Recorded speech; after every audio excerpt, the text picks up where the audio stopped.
ಹೊರಗಡೆ ಮಳೆ ಬರೋ ಟೈಮಲ್ಲಿ ಬಿಸಿ ಬಿಸಿಯಾಗಿರುವಂತಹ ಕಬಾಬ್ ಇದ್ದರೆ ಯಾರಿಗೆ ತಾನೇ ಇಷ್ಟ ಆಗೋದಿಲ್ಲ ಹೇಳಿ. ಇವತ್ತಿನ ವಿಡಿಯೋದಲ್ಲಿ ಸಖತ್ ಟೇಸ್ಟಿಯಾಗಿರುವಂತಹ ಚಿಕನ್ ಕಬಾಬನ್ನು ಯಾವ ರೀತಿಯಾಗಿ ಮಾಡೋದು ಅಂತ ನೋಡೋಣ.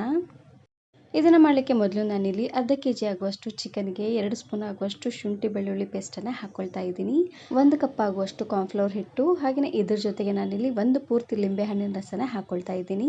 ನಿಮಗೆ ಖಾರಕ್ಕೆ ಎಷ್ಟು ಖಾರ ಬೇಕೋ ಅಷ್ಟು ಖಾರನ ನೀವು ಇಲ್ಲಿ ಹಾಕ್ಕೊಳ್ಬೋದು. ಒಟ್ಟು ನಾನಿಲ್ಲಿ 2 ಸ್ಪೂನ್ ಆಗುವಷ್ಟು ಅಚ್ಕಾರದ ಪುಡಿನ ಹಾಕ್ಕೊಳ್ತಾ ಇದ್ದೀನಿ.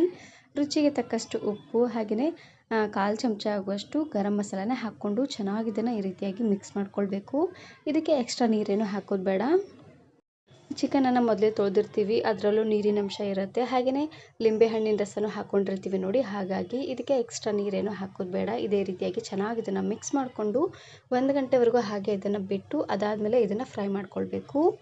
ಎಣ್ಣೆ ಚೆನ್ನಾಗಿ ಕಾದ್ಮೇಲೆ ಒಂದೊಂದೇ ಪೀಸ್ ಈ ರೀತಿಯಾಗಿ ಬಿಡಿಯಾಗಿ ಹಾಕ್ಕೊಳ್ತಾ ಬನ್ನಿ. ಉರಿನ ಪೂರ್ತಿಯಾಗಿ ಮೀಡಿಯಂ ಫ್ಲೇಮ್ನಲ್ಲೇ ಇಟ್ಟು ಚೆನ್ನಾಗಿ 2 ಸೈಡು ಫ್ರೈ ಮಾಡ್ಕೊಂಡ್ರೆ ಆಯಿತು. ಸಖತ್ ಟೇಸ್ಟಿಯಾಗಿರುವಂತಹ ಚಿಕನ್ ಕಬಾಬ್ ರೆಡಿಯಾಗಿ ಹೋಗ್ಬಿಡತ್ತೆ. ಇದೇ ರೀತಿ ಬಹಳಷ್ಟು ವೆರೈಟಿ ಆಗಿರುವಂತಹ ನಾನ್ ವೆಜ್ ರೆಸಿಪೀಸ್ನ ವರ್ಣಿಕಾ ಅಡುಗೆ ಮನೆ ಯೂಟ್ಯೂಬ್ ಚಾನಲಲ್ಲಿ ಹಾಕಿದ್ದೀನಿ, ಚೆಕ್ ಮಾಡಿ ನೋಡಿ. ಈ ರೀತಿಯಾಗಿ 2 ಸೈಡು ಚೆನ್ನಾಗಿ ಫ್ರೈ ಆದಮೇಲೆ ಇವಾಗ ನಾನಿಲ್ಲಿ ಪ್ಲೇಟಿಗೆ ಎತ್ತಿಟ್ಕೊಳ್ತಾ ಇದ್ದೀನಿ. ಇದೇ ರೀತಿಯಾಗಿ ಉಳಿದಿರುವಂತಹ ಎಲ್ಲ ಚಿಕನ್ ಪೀಸಸ್ಸನ್ನು ಚೆನ್ನಾಗಿ ಫ್ರೈ ಮಾಡಿಕೊಂಡ್ರೆ ಸಖತ್ ಟೇಸ್ಟಿಯಾಗಿರುವಂತಹ ಚಿಕನ್ ಕಬಾಬ್ ರೆಡಿಯಾಗಿ ಹೋಗ್ಬಿಡುತ್ತೆ. ಲಾಸ್ಟಲ್ಲಿ ಇದ್ರ ಜೊತೆಗೆ ಸ್ವಲ್ಪ ಕರಿಬೇವು ಸೊಪ್ಪನ್ನು ಹಾಕ್ಕೊಳ್ಳಿ, ಕ್ರಿಸ್ಪಾಗಿ ತುಂಬಾ ರುಚಿಯಾಗಿರುತ್ತೆ. Thanks for watching.